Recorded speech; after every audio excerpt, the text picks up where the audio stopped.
Ẹ kú dédé àkókò yìí gbogbo olólùfẹ́ ìkànnì Jígí Alára kẹrìnlélógún tí ó kalẹ̀ sí ìlú Ìbàdàn, ilé tí a ti ń kọ ìròyìn bí àkọlé ìtàn tó jẹ́ wípé pẹ̀lú ìmísí Odùduwà ní gbogbo ọ̀rọ̀ tó ń jáde nínú àwa. Ẹ̀yin olólùfẹ́ wa, ẹ ṣé bí ẹ kúkú ṣe ń bá wa kálọ o. Ojú tẹ́ sì fi ń wò wá kò ní fọ́, etí tẹ́ sì fi ń gbọ́ wa kò ní dì. Ajíbádé Emmanuel Olúwatómọ̀ ní orúkọ títí èmi.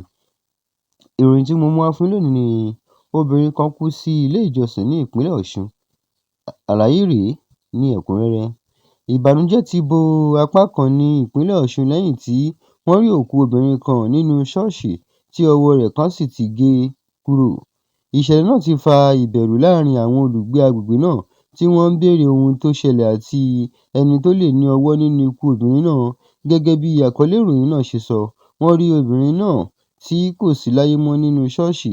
Àwọn tó rí i sì ṣàkíyèsí pé ọwọ́ kan ti gé kúrò lára rẹ̀.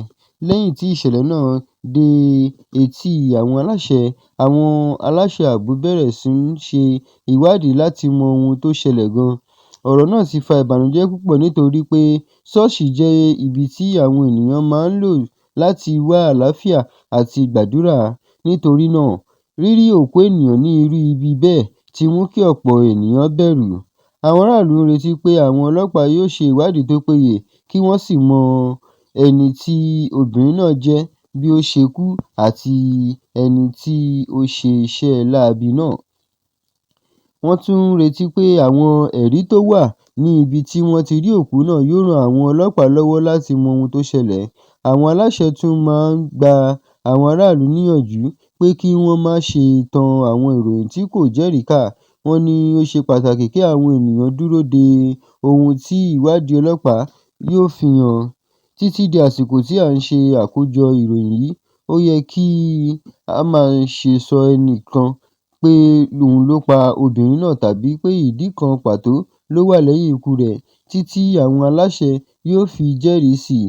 Ìṣẹ̀lẹ̀ náà tún ti jẹ́ kí àwọn ènìyàn pe àwọn iléeṣẹ́ ààbò láti túbọ̀ ṣiṣẹ́ kí wọ́n sì rí i pé àwọn tó ń ṣe ìwádìí ọ̀daràn dojúkọ òfin. Àwọn olùgbé Ọ̀ṣun retí pé ìwádìí náà yóò yára parí kí òtítọ́ nípa ohun tó ṣẹlẹ̀ sí obìnrin náà lè jáde. Ní ìparí, ìṣẹ̀lẹ̀ náà ti fi ìbànújẹ́ àti ìbẹ̀rù sílẹ̀ láàrin àwọn aráàlú. Ohun tí ọ̀pọ̀ ènìyàn retí báyìí ni pé àwọn ọlọ́pàá yóò rí ẹni tó dá a sílẹ̀ náà kí òdodo sì lè ṣẹ. Ẹ ṣé, báyìí ni a rí mọ́ fún orí ìròyìn ti tiwa ti òní. Ó dàbọ̀.